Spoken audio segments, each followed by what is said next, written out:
car went by and the glass reflected and I got a fright.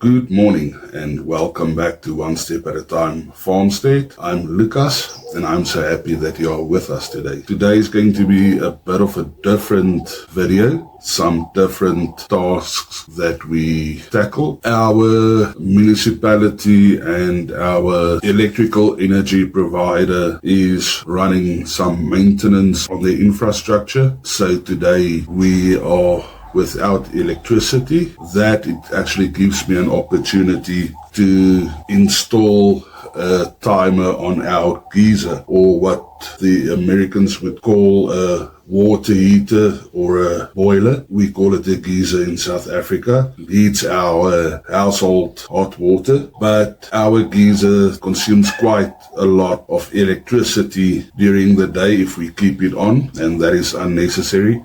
I think it is because it's not really insulated too well and your energy dissipating, and so it continually warms up water over and over. To reduce our consumption on unnecessary electric energy, we switch our geyser off for the most part of the day, 23 hours, and we only switch it on an hour before we shower to heat the water. In the future, I would like to take on a project to insulate the geyser better and to build a box that will also help to insulate the geyser so it can keep its temperature and regulate its temperature a lot better. Now, if you are a person like me at all, sometimes a bit busy in your mind or sometimes a bit absent-minded, you will forget to switch on the geyser an hour before it's time for everybody to go and have a shower, and you might sit with cold water, or you might forget to switch it off and then you use up electricity unnecessarily. So this timer that we got is this Okie. Sorry, I had it upside down. This guy with a liquid crystal display, and you can set your clock on it and program in 4 different times that your geyser can switch on and off, and that will help you to regulate, the energy that you consume. And also it's a bit of a safeguard. Should you forget to switch on and off, it will automatically do that. I actually like this. I think of a lot of applications that we can use this on. It's a 20 amp timer switch. So at the end of the day, thinking of things like water pumps, especially when we get the aquaculture system running and stuff like that. It's things that might be very helpful, make your process a lot easier. And the reason why it is a blessing to me that the power company actually has the power off today for maintenance is because I hate working with electricity or on electrical appliances. Back in 1993, when I was 16 years old, my little brother of 11 back then got electrocuted and passed away. And yeah, that is why I hate working on electricity.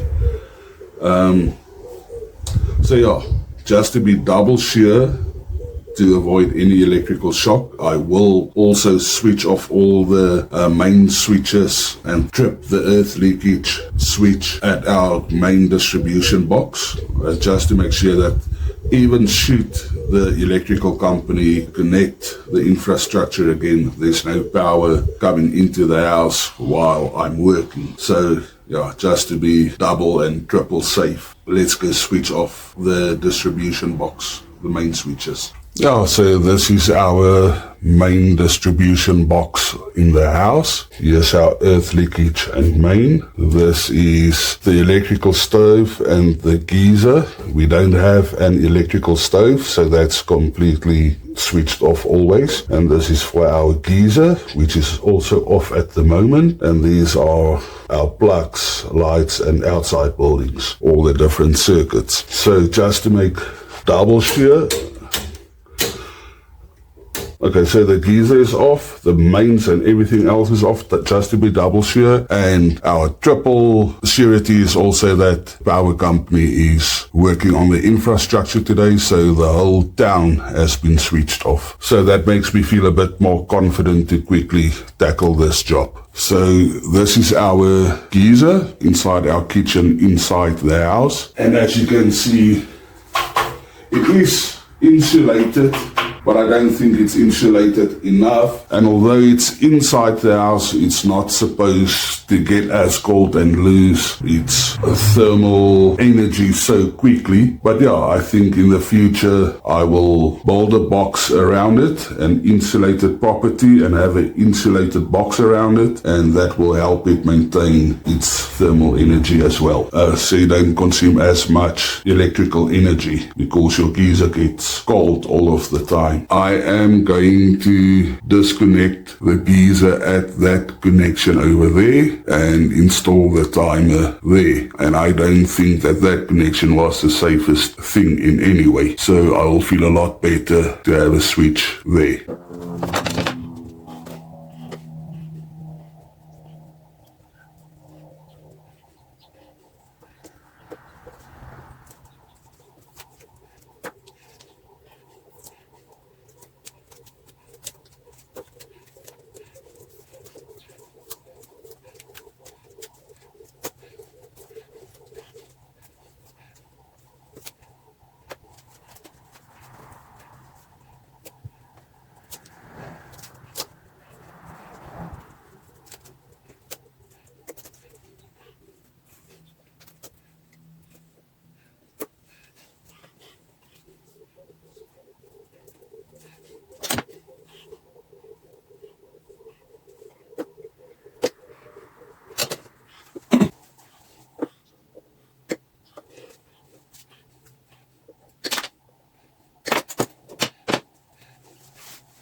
I think it is a good thing that I opened up there and removed it, because half of this connector block completely melted away. Does seem to have been a very unsafe connection.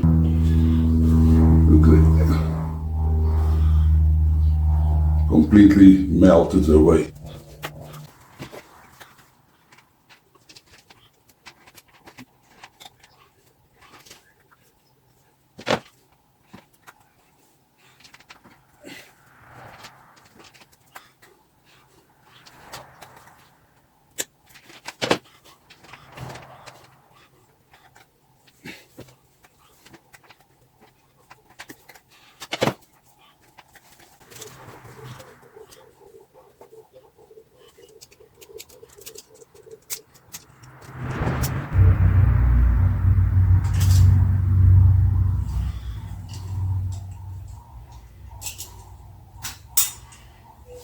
Car went by and the glass reflected and I got a fright.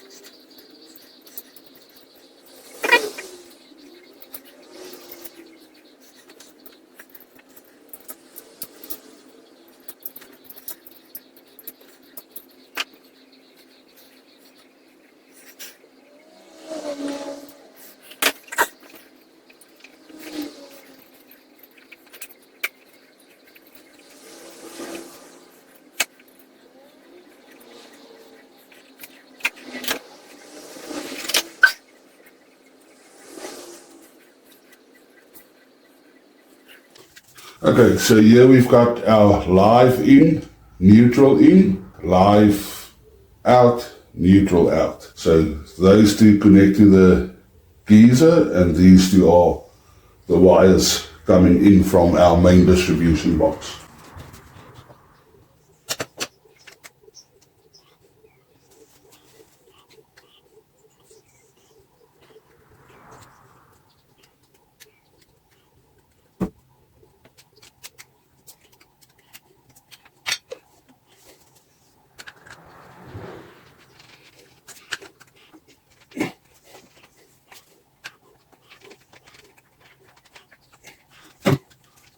Okay, live in, neutral in.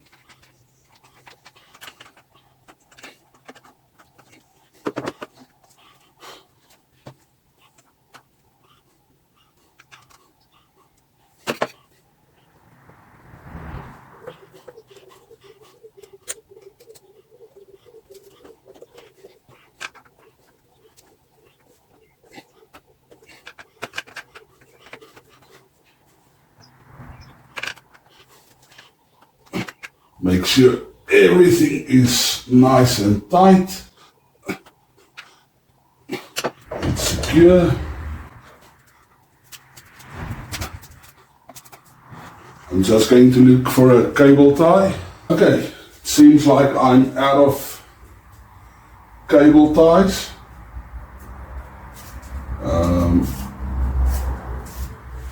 Just want to try and do a temp solution here.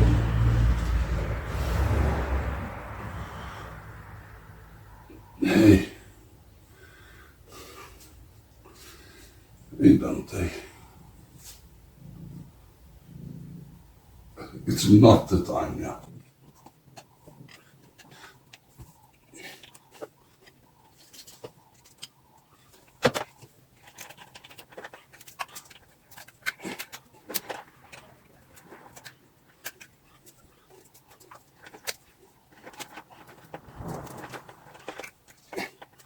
Okay, just a little rubber band for the time being to keep it in place.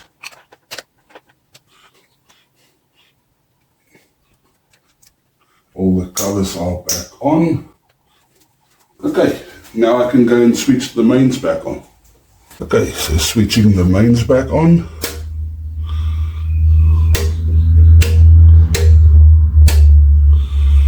Okay, it seems like the city's power isn't back on yet, so I'm not going to put the geyser on. Just wait for the power to return. Okay, so there we go. One of those simple jobs that we tend to procrastinate on sometimes, but which needs to be done, and nobody wants to operate from a place of fear, and it's not from a place of fear, but understanding firsthand the dangers of electrical power and the loss that it can bring. So yeah, I'm just waiting for electricity in the neighborhood to get back on. Luckily this was scheduled maintenance, so we knew beforehand, and I could take the opportunity to be double safe in the job that I had to do, triple safe. But yeah, it's just to show you homesteading is not just about planting vegetables and growing food, raising chickens, but kind of have to be a jack of all trades, and how we can implement certain systems to make our lives more efficient, effective and economical.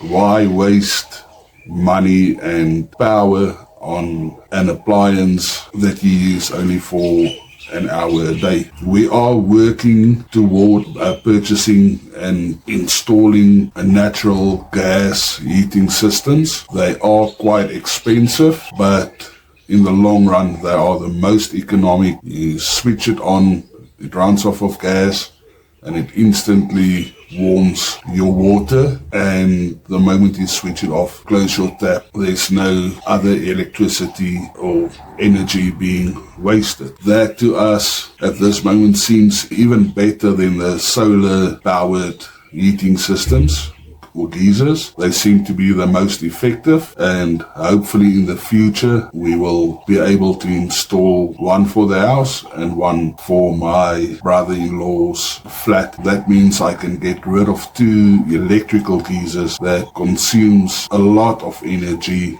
and wastes a lot of energy. It takes about an hour to properly warm up before you shower, and if you forget it on, it just keeps wasting energy. If you liked this content, and thank you for allowing me the opportunity to be vulnerable with you about my hesitancy to work on electricity, but that is something that I wanted to share with you. So thank you for that opportunity. And if you liked this content, although it's a bit out of the normal, just please give a thumbs up. And I please want to ask you to like the video if you liked it, share it with your friends, and please subscribe to our channel. Help us grow our community. Subscribing to the channel doesn't cost anything, but it does help us, with the algorithms to get our videos out there and to grow our community, as more people will see our videos pop up on their YouTube feed. So please share with your friends and please subscribe to our channel. Thank you for spending this time with me. I love you and I appreciate you, and God bless you. See you in the next one.